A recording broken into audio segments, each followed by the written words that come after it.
कहानी की शुरुआत होती है 1981 के लखनऊ से। यहाँ मिलते हैं एक पुलिस ऑफिसर से, अमित पटनायक, जो कि income tax department search officer है। इसका काम है उन लोगों के घर रेड मारना जो अपना पैसा छुपा कर रखते हैं, यानी टैक्स चोरी करते हैं। अमित एक ईमानदार ऑफिसर है, इसलिए उसका हर जगह ट्रांसफर होता रहता है। एक साल में उसके 49 ट्रांसफर हो चुके हैं। इस बार उसका ट्रांसफर लखनऊ में होता है। उसकी वाइफ का नाम मालिनी। और जब अमित नई पोस्टिंग पर अपने ऑफिस पहुंचता है तो वहाँ सब सोचने लगते हैं कि ये भी कुछ दिनों में ठंडा हो जाएगा बाकी ऑफिसर्स की तरह। लेकिन एक दिन अमित को एक कॉल आता है जिसमें आदमी उसे मिलने के लिए मंदिर बुलाता है। वहाँ पूजा के टाइम उस आदमी के साथ एक नारियल दिया जाता है जिसमें एक चिट्ठी होती है। इस चिट्ठी में कुछ लोगों के नाम लिखे होते हैं। अमित तुरंत अपने डिपार्टमेंट से इंफॉर्मेशन कलेक्ट करता है और उन लोगों की फाइल्स निकलवाता है। इन्वेस्टिगेशन के दौरान उसे लगता है कि एक आदमी सबसे ज्यादा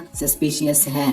हमें उसकी फैक्ट्री को सर्वेल करता है। पक्का यकीन हो जाता है कि यही आदमी बड़ी टैक्स चोरी कर रहा है। हमें अपने सीनियर के पास जाता है परमिशन लेने के लिए। 6 मंथ में रिटायर होने वाला होता है, इसलिए वो परमिशन दे देता है। अब हमें जिस घर रेड मारने जा रहा है वो कोई छोटी मोटी मछली नहीं है। उसका नाम रमेश्वर सिंह एक बहुत ही ताकतवर आदमी है। उसके कनेक्शंस मिनिस्टर, पुलिस सब जगह तक है। लोग उसे व्हाइट हाउस के मालिक कहते हैं। अब तक किसी में हिम्मत हुई कि उसे जाकर रेड मारे। हमें अपनी टीम के पास जाता है, लेकिन ये बात किसी को भी नहीं बताता कि रेड कहाँ होने जा रही है। सिर्फ इतना बोल देता है कि सुबह 5 बजे निकलना है। उसकी टीम में सुधीर गुप्ता और कई लोग होते हैं जो उसके साथ होते हैं। इस रेड का प्लान पूरा सीक्रेट होता है ताकि किसी को न्यूज लीक ना हो। यहाँ से शुरुआत होती है मूवी की असली कहानी की, जब एक ईमानदार ऑफिसर सिस्टम के अगेंस्ट जाकर ताकतवर इंसानों के खिलाफ सच की लड़ाई लड़ता है। सुधीर गुप्ता करप्ट नेचर का होता है। वो लोगों से रिश्वत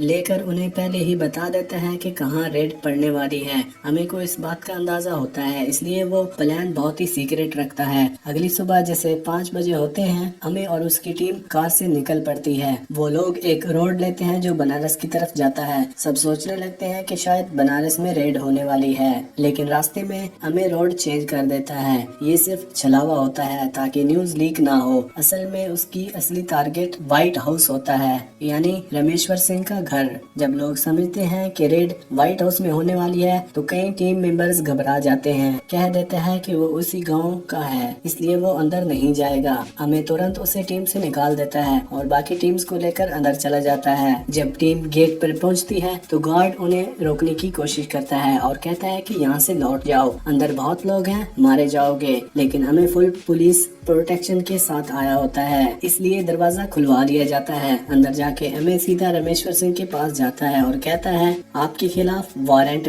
है, हमें यहाँ इनकम टैक्स रेड करनी है। पहले तो रमेश्वर उसे धमकी देता है, लेकिन हमें बिल्कुल शांत और प्रोफेशनल रहता है। वो हर बात रूल्स के मुताबिक करता है। रमेश्वर उसकी बेइज्जती भी कर, लेकिन हमें अपने बिहेवियर को शांत रखता है और सबको हैरान कर देता है। सबसे पहले हमें पूरी फैमिली को एक जगह जमा करता है, फिर अनाउंस करता है रेड पूरे दिन चलेगी। शाम तक अगर कुछ मिला तो अरेस्ट भी हो सकते हैं। कोई घर से बाहर नहीं जा सकता। टेलीफोन लाइन कट कर दी जाती है ताकि किसी से कांटेक्ट ना कर सके। सिर्फ थोड़ा पैसा छोड़ा जाएगा ताकि डेली घर का खर्चा चल सके। रमेश्वर की फैमिली में रमेश्वर के 3 भाई होते हैं। एक बेटी होती है, एक बेटे का नाम शासित होता है और उसकी बीवी का नाम तारा होता है। अब घर की तलाशी स्टार्ट हो जाती है। सबको चेक करने के बाद उन्हें कुछ भी नहीं मिलता। 2 अलग अलग यूनिट्स घर के अलग अलग पोजीशन में लगाए जाते हैं। तलाशी चलती रहती है, सस्पेंस बढ़ता रहता है। पूरी की पूरी टीम रमेश्वर के भाइयों के कमरे अलग अलग चेक कर रही होती है, लेकिन वहाँ भी कुछ नहीं मिलता। हर जगह चेक करने के बाद भी जब कुछ हाथ नहीं आता तो टेंशन और भी बढ़ने लग जाता है। हर जगह देखने के बाद उन्हें कुछ भी नहीं मिलता। तभी पता चलता है कि रमेश्वर की माँ रेड के वक्त घर के मेन एरिया में नहीं थी, बल्कि वो तो अपने 2 सर्वेंट्स के साथ अपने रूम में थी। अमित को कुछ शक होता है तो वो उनके कमरे की भी तलाशी लेता है। वहाँ एक तिजोरी मिलती है। हमें उसे जबरदस्ती खुलवाता है, लेकिन इसमें भी कुछ खास नहीं मिलता और उस रूम में एक लॉकर निकलता है। अब टीम पूजा घर की तरफ जाती है तो घर वाले कहते हैं कि ये एक आस्था का स्थल है, इसलिए वहाँ तलाशी नहीं लेने देंगे। लेकिन हमें नीट एंड रिस्पेक्टफुल वे में बोलता है, सब लोग अपने बेल्ट्स और शूज निकाल कर अंदर चले जाएं। रमेश्वर को भी मजबूरी में हाँ कहना पड़ता है। जब अमे पूजा के घर के कोने कोने को चेक करता है तो उसे एक छुपा हुआ वाल मिलता है। वो वाल एक कंस्ट्रक्शन का हिस्सा होता है जो घर के ओरिजिनल मैप में भी नहीं होता। जब वो दीवार की पेंटिंग तोड़ता है तो उसके अंदर से कुछ ऐसे लॉकर्स मिलते हैं जिसमें नोट के बंडल्स भर के रखे होते हैं। ये देखकर रमेश्वर शॉक में आ जाता है क्योंकि ये पैसा उसका नहीं होता। रमेश्वर को समझ आ जाता है कि उसके अपने भाइयों ने ही उसे धोखा दिया है। ब्लैक मनी उसे छुपाकर घर के सीक्रेट पार्ट्स में रख दिया था। इस वजह से रमेश्वर रेड को लाइटली ले रहा था क्योंकि उसे लगा था कि घर साफ है। अब एक और अंडरग्राउंड चैम्बर मिलता है जहाँ लॉकर्स और संदूक ट्रेजर बॉक्सेस होते हैं। जब एक बार पैसा मिलना शुरू हो जाता है तो कहीं से भी रुकता नहीं। हर जगह लाखों करोड़ों के बंडल निकलने लगते हैं। ये सब देखकर रमेश्वर गुस्से में आ जाता है। वो एक गन लेकर छत पर फायर कर देता है। जैसे ही वो फायर करता है तो छत की सीलिंग से सोने के बिस्किट गिरना शुरू हो जाते हैं। ये देखकर हमें भी हैरान हो जाता है। वो छत की दूसरी कमजोर हिस्सों पर फायरिंग करता है। ऐसा लगता है जैसे पूरा घर हीरे मोती से भरा हुआ हो। रमेश्वर अमे को कहता है कि मुझे एक फोन कॉल करनी है। अमे फोन लाइन को टेम्परेरी ऑन करा देता है। रमेश्वर तुरंत अपने पॉलिटिकल कॉन्टैक्ट्स को कॉल करता है लेकिन सब फेल हो जाता है। वो अपने सीनियर ऑफिसर्स को भी कॉल करता है लेकिन उनकी रिटायरमेंट बहुत करीब होती है, इसलिए वो भी हेल्प करने से मना कर देता है। रमेश्वर गुस्से में कहता है कि अगर मैं फील्ड में होता तो तुझे औकात दिखा देता, लेकिन अमित शांत रहता है और कहता है आपको जहाँ जाना है आप जा सकते हैं। अमित रमेश्वर को एक कार देता है और उस कार के जरिए वो अपने पॉलिटिशियंस के पास जाता है। उत्तर प्रदेश के सीएम से मिलता है और पीएम तक पहुंच जाता है। वो अपने एमएलए और सपोर्टर्स को इकट्ठा करता है ताकि रेड को रुकवाया जा सके, लेकिन प्रॉब्लम ये थी कि income tax department central government के अंडर आता है, इसलिए कोई भी लोकल पॉलिटिशियन पावर उसमें इंटरफेस नहीं कर सकती। अब आधी रात हो चुकी थी। रात के अंधेरे में तारा अमे से मिलने आती है। लगता है कि वो कुछ इम्पोर्टेंट बात बताने वाली होती है, लेकिन तभी वहाँ पर दादी आ जाती है। तारा कुछ कह नहीं पाती और वहाँ से चली जाती है। सुबह अमे साशी के पास आता है। उसके हाथ में कुछ पेपर्स होते हैं। वो कहता है यहाँ करोड़ों का फाइनेंशियल फ्रॉड हुआ है और सब कुछ साशी के नाम पर है। अमे बोलता है अगर साशी को बचाना है तो सब कुछ सच बताओ कि कहाँ कहाँ पर क्या छुपा रखा है। इसका कॉन्फिडेंस टूट जाता है और वो डर के मारे सब कुछ बताना शुरू कर देता है।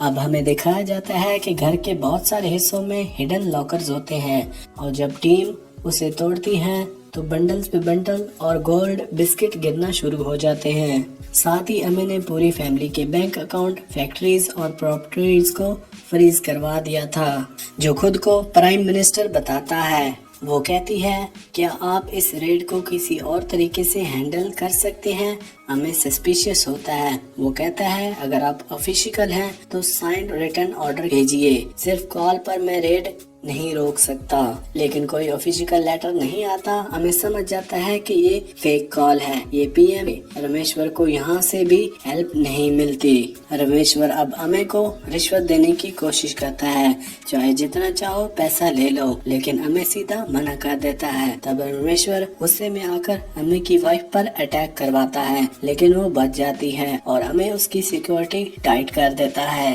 रेड फाइनली कंप्लीट होती है और टीम सारे पैसे और गोल्ड को सीज कर देती है, एविडेंस कलेक्ट कर लेती है और निकलने की तैयारी करती है। लेकिन तभी रमेश्वर अपने सपोर्टर्स और लोकल लोगों को इकट्ठा कर लेता है। पूरे गांव की भीड़ उसके घर के जमा हो जाती है। अमे और उसकी टीम के पास सिर्फ लिमिटेड पुलिस फोर्स होती है। इतने बड़े क्राउड के सामने उनके डिफेंस वीक लगता है। क्राउड घर में घुसने की कोशिश करता है। वो अपने पूरे स्टाफ को पीछे के दरवाजे से निकाल लेता है, लेकिन खुद को वही रूम में बंद कर लेता है क्योंकि ये सब उसी की जिम्मेदारी थी। उसने अपनी टीम से ये कह रखा था कि तुम्हें नुकसान नहीं होगा, ये सारी उसकी जिम्मेदारी है और उसने उन सभी से प्रॉमिस किया था मैं अपने किसी भी स्टाफ को कुछ नहीं होने दूंगा। जब भीड़ उसके रूम के बिल्कुल सामने पहुंच जाती है और लगता है कि अब अमे भी बच नहीं सकता, तभी पावरफुल मूवमेंट होता है। पुलिस सायरन्स सुनाई देने लगते हैं। पूरे एरिया हैवी पुलिस फोर्स से घिर जाता है। ये स्पेशल फोर्स पीएम के ऑर्डर पे आई थी, क्योंकि प्राइम मिनिस्टर ने अमित से कॉल के बाद ये कहा था हमें अपने देश के लिए ऐसे ईमानदार और फियरलेस ऑफिसर्स चाहिए। पुलिस आती है, भीड़ को कंट्रोल करती है, अमित को सेफ बाहर निकालती है और सारे पैसे और गोल्ड सिक्योर करती है। रमेश्वर और उसके सभी लोगों को अरेस्ट कर लिया जाता है।